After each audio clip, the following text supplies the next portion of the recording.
¿Estás buscando un sentido para tu vida? Dios te dice, yo tengo un propósito para ti.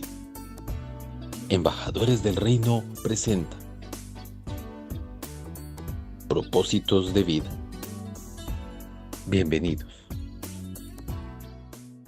Hermanos y amigos, qué bueno volverlos a saludar desde este lugar tan precioso. Estamos en un lugar donde podemos honrar y glorificar a Dios y estar listos para compartir la palabra de Dios. Leyendo las Sagradas Escrituras, especialmente la carta del apóstol Pablo a los Romanos, encontré en el capítulo 1 unos acontecimientos sobresalientes que el apóstol Pablo describe sobre el pecado y las últimas cosas que él determina y que son las que estamos viviendo en esta época. Hoy quiero hablarles acerca del pecado y voy a leer algunos versículos de la Escritura. Voy a leer del versículo 18 al 22 y dice la palabra del Señor lo siguiente: La ira de Dios se revela desde el cielo contra toda impiedad y maldad de quienes injustamente retienen la verdad. Para ellos lo que de Dios se puede conocer es evidente, pues Dios se lo reveló. Porque lo invisible de Dios, es decir, su eterno poder, su naturaleza divina, se hacen claramente visibles desde la creación del mundo y pueden comprenderse por medio de las cosas hechas, de modo que no tienen excusa. Pues a pesar de haber conocido a Dios, no le glorificaron como a Dios, ni le dieron gracias, sino que se envanecieron en sus razonamientos y su necio corazón se llenó de oscuridad. Aquí encontramos dos aspectos principales. El primero es que Dios revela su justicia y la demostración del pecado en todas sus dimensiones. Dice en el versículo 18, la ira de Dios se revela desde el cielo contra toda impiedad y la maldad de quienes injustamente retienen la verdad. Esa es la primera parte. La ira de Dios se revela y no justifica el pecado de nadie. Y la segunda cosa habla en el versículo 21. Dice que a pesar de haber conocido la verdad, haber conocido a Dios, no le glorificaron como a Dios, ni le dieron honra como es debido, ni le dieron gracias, sino que se envanecieron en sus razonamientos. Y dice el versículo 22 que afirmaban que eran sabios, pero se hicieron necios. Es decir, cuando una persona sabe que existe Dios, conoce a Dios, pero lo desconoce en su forma de vivir y en sus prácticas, está literalmente condenado. Ahora surge una pregunta que me las han hecho muchas veces. Bueno, ¿y qué es el pecado? Yo estoy buscando en el diccionario a ver cómo podía definirlo. Y mire lo que dice allí.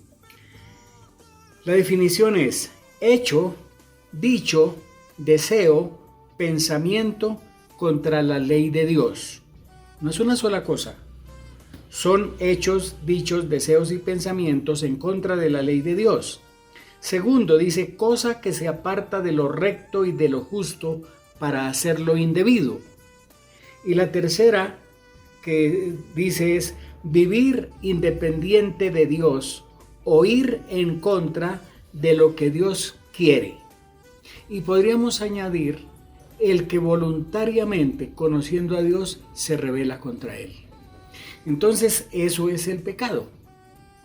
Y aquí pudiéramos hablar mucho tiempo acerca de estas definiciones, pero no quiero entrar en esos detalles, sino quiero que analicemos. El pecado es una ofensa contra Dios, ya sea con la mente, con la palabra o con los hechos, porque es ir en contra de lo que Dios dice. En una de las cartas, la de Juan, dice que el pecado es infracción de la ley. Y voy a poner un ejemplo. Cuando un conductor ha sacado su licencia, ha hecho un curso de conducción, conoce las normas y las reglas, sabe, y todos lo podemos entender, que no se puede pasar un semáforo en rojo porque eso es infracción de la ley del tránsito. Y cualquier accidente o atropellar a una persona o hacer alguna cosa indebida a causa de pasarse el semáforo en rojo causa una sanción y es un delito. Entonces, eso es quebrantar una ley y no necesita que esté escrita ahí, porque la luz roja del semáforo indica que tiene que parar. Pero si alguien pasa desconociendo o diciendo de otra manera, en contra de la señal, pasa en contra de la señal, violando la señal, lo que va a suceder es un accidente. Entonces eso es un quebrantamiento de la ley de tránsito. Y cuando nosotros hablamos de que Dios es santo, que Dios es perfecto y que Él ha dejado las cosas escritas en su palabra, dando a conocer qué es el pecado, si nosotros infringimos esa ley que Dios ha establecido, entonces eso es pecado, infracción de la ley. Por ejemplo, la Biblia dice en los 10 mandamientos, no robarás. Cualquier forma de robo, sea por extorsión, por estafa o por cualquier sistema para robar, es infracción, es quebrantar un mandamiento de la ley de Dios y eso es pecado. Pero igual se aplica cuando dice no cometerás adulterio.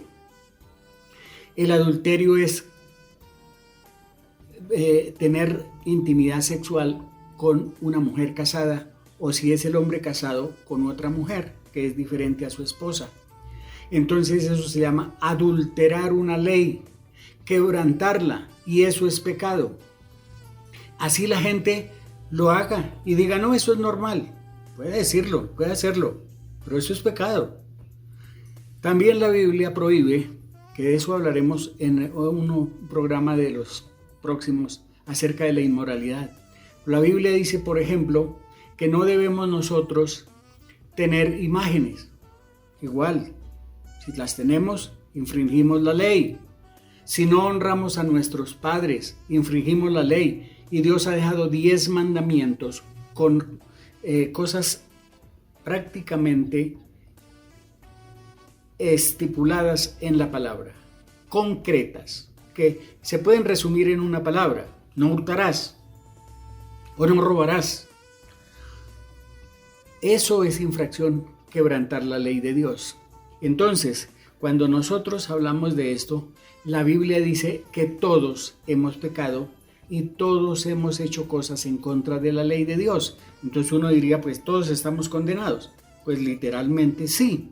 La Biblia dice que nosotros quebrantamos la ley de Dios y la paga del pecado es muerte. Entonces, para cerrar hay una solución. Y para eso fue que Cristo vino a morir, para llevar nuestros pecados sobre su cuerpo en la cruz del Calvario y liberarnos de la condenación. Pero para eso se necesitan 2 cosas: fe en el Señor y en el sacrificio que Cristo hizo, y una actitud de arrepentimiento para poder convertirnos a Dios y llegar a tener verdaderamente un encuentro con Dios, no por lo que nosotros hacemos o hicimos, sino por lo que Cristo hizo por nosotros. No puedo entrar en muchos detalles porque mi tiempo se acabó y solo quiero decirles, el pecado es una realidad y tenemos que nosotros confrontarlo tal como la Biblia lo dice. Pero el amor de Dios y la gracia del Señor para con nosotros también es una realidad. Así que lo mejor es apartarnos del pecado y volvernos a Dios. Que el Señor les bendiga. Mi tiempo se fue y tengo que despedirme invitándolos para el próximo programa, porque serán programas muy interesantes acerca de esta situación. Que Dios les bendiga. y hasta nuestro próximo programa.